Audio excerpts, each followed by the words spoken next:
Shalom, selamat pagi, salam sejahtera bagi kita semua. Horas, apa kabar saudara? Semoga baik ya, dan tetaplah penuh semangat pengharapan di dalam Tuhan kita. Sebelum kita melanjutkan aktivitas pada hari ini, marilah kita meluangkan waktu untuk mendengar dan merenungkan firman Tuhan. Biarlah Roh Kudus menerangi hati dan pikiran kita, sehingga firman Tuhan bekerja dengan leluasa menuntun dan mengajar kita untuk dapat melakukan hal-hal yang baik yang sesuai dengan kehendak Allah. Marilah kita berdoa. Ya Allah Bapa yang Maha Baik, kami bersyukur atas kasih-Mu, atas berkat-Mu dalam kehidupan kami sampai hari ini. Kami percaya sebagaimana hari-hari yang telah kami lewati, Tuhan akan menyertai dan memberkati kami hari ini. Tuntunlah kami agar kami dapat berjalan sesuai dengan kehendak-Mu. Berkati kami dalam segala pekerjaan kami. Biarlah setiap pekerjaan kami berhasil dan berbuah, sehingga kami boleh menikmati berkat Tuhan dengan baik dan mensyukuri setiap berkat-Mu di dalam menjalani kehidupan kami setiap hari. Kami mau belajar dari firman Tuhan. Bukalah hati dan pikiran kami, terangilah hati kami untuk mengerti firman-Mu dengan baik. Biarlah Roh Kudus menolong kami. Berfirmanlah Engkau ya Tuhan, sebab kami telah siap mendengar. Kasih karunia dan damai sejahtera dari Allah Bapa Tuhan kita dan dari anaknya Tuhan Yesus Kristus dan Roh Kudus menyertai saudara sekalian. Amin.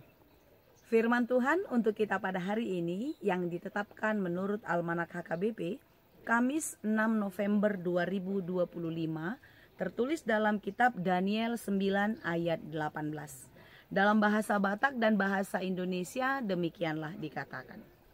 Say paeleng mapinggolmu ale de Batakku, jala tangihon, say tonggorma matam, jala idama hamamagonami dohot hutai, naung targoar tu goarmu. Aindada mangasahon hati goran nami hami, marsombahon hoi-hoi nami, tujolo ni bohim. Mangasahon asini roham, akka nagudangido. Dalam bahasa Indonesia, ya Allahku, arahkanlah telingamu dan dengarlah. Bukalah matamu dan lihatlah kebinasaan kami dan kota yang disebut dengan namamu. Sebab kami menyampaikan doa permohonan kami ke hadapanmu, bukan berdasarkan jasa-jasa kami, tetapi berdasarkan kasih sayangmu yang berlimpah-limpah. Demikianlah pembacaan firman Tuhan untuk kita semua. Saudara-saudara yang dikasihi Tuhan, jika anak kita nakal, berulang-ulang melakukan kesalahan yang sama, tentu orang tua tidak akan membiarkan begitu saja, bukan? Orang tua akan memanggil, menasehati, atau bahkan ada di antara kita yang menghukum anak kita. Dengan maksud tentu bukan mau membuat dia celaka, tetapi hukuman itu adalah suatu tanda peringatan kalau apa yang dia lakukan itu salah, sehingga ia tidak mengulangi kesalahan yang sama lagi. Demikianlah yang terjadi kepada bangsa Israel ketika mereka berulang-ulang melakukan dosa. Mereka berulang-ulang melukakan hati Tuhan. Tuhan menghukum mereka. Tuhan memberi pengajaran kepada mereka supaya mereka tahu kalau itu semua dosa yang mereka perbuat mendukakan hati Tuhan. Inilah yang dirasakan oleh Daniel ketika bangsa ini di dalam pembuangan Babel. Daniel merasakan ikut sangat berduka atas dosa-dosa umatnya, sehingga mereka mengalami penderitaan itu. Oleh sebab itu di dalam penderitaan itu Daniel mengarahkan hati dan pikirannya terus kepada Tuhan. Karena dia percaya kalau Tuhan tidak pernah membiarkan, Tuhan tidak meninggalkan, sekalipun mereka sedang di dalam hukuman. Ya Allahku, arahkanlah telingamu dan dengarlah. Bukalah matamu dan lihatlah kebinasaan kami dan kota yang disebut dengan namamu. Artinya dia selalu percaya kalau Tuhan akan melihat. Tuhan mendengar jeritan hati mereka. Tuhan melihat penderitaan mereka. Dan Daniel yakin kalau Tuhan sanggup memberikan kekuatan dan menolong mereka. Sebab kami menyampaikan doa permohonan kami di hadapanmu bukan berdasarkan jasa-jasa kami, tetapi berdasarkan kasih sayangmu yang berlimpah-limpah. Daniel berdoa kepada Tuhan karena dia tahu Tuhan Maha Kasih.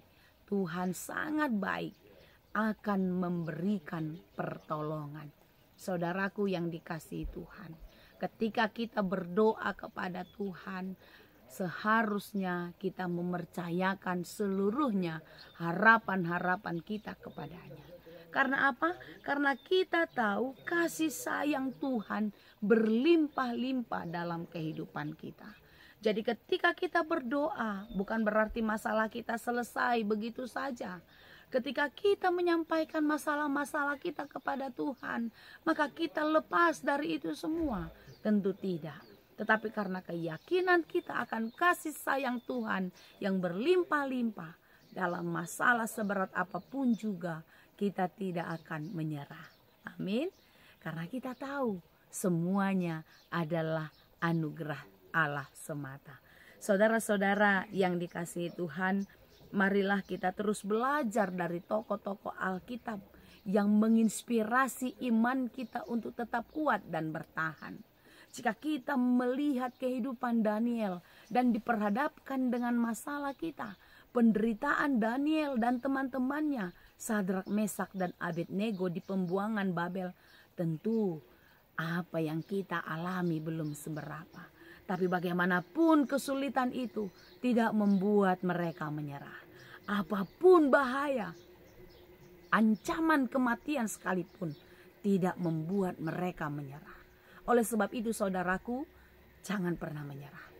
Jangan pernah mengalah dalam keadaan susah, dalam keadaan sulit kehidupan kita. Tetapi teruslah semangat berjuang dan percaya kepada Allah.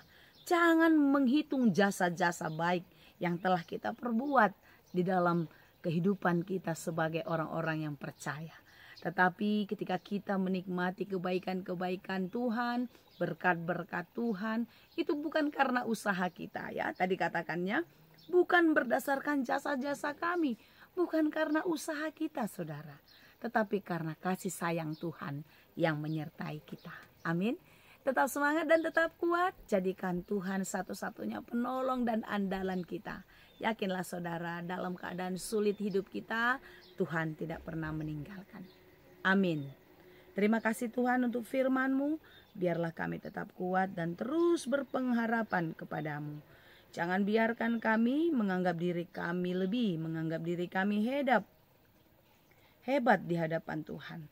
Tapi biarlah kami selalu membiarkan Tuhan yang campur tangan dalam hidup kami dan mengandalkan Tuhan senantiasa. Terima kasih Bapa untuk firman-Mu hari ini. Biarlah firman Tuhan selalu menginspirasi kami, memberi kekuatan kepada kami untuk terus berjalan dengan baik di dalam kehidupan yang Tuhan anugerahkan bagi kami. Terima kasih Bapa. Kami serahkan seluruh kehidupan kami dan pekerjaan kami. Biarlah Engkau yang memberkati. Di dalam Yesus Kristus kami berdoa. Anugerah Tuhan kita Yesus Kristus dan kasih karunia Allah Bapa dan persekutuan Roh Kudus, itulah kiranya yang menyertai dan memberkati kamu sekalian. Amin. Salam sehat selalu, tetap semangat dalam Tuhan Yesus Kristus Tuhan kita. Horas!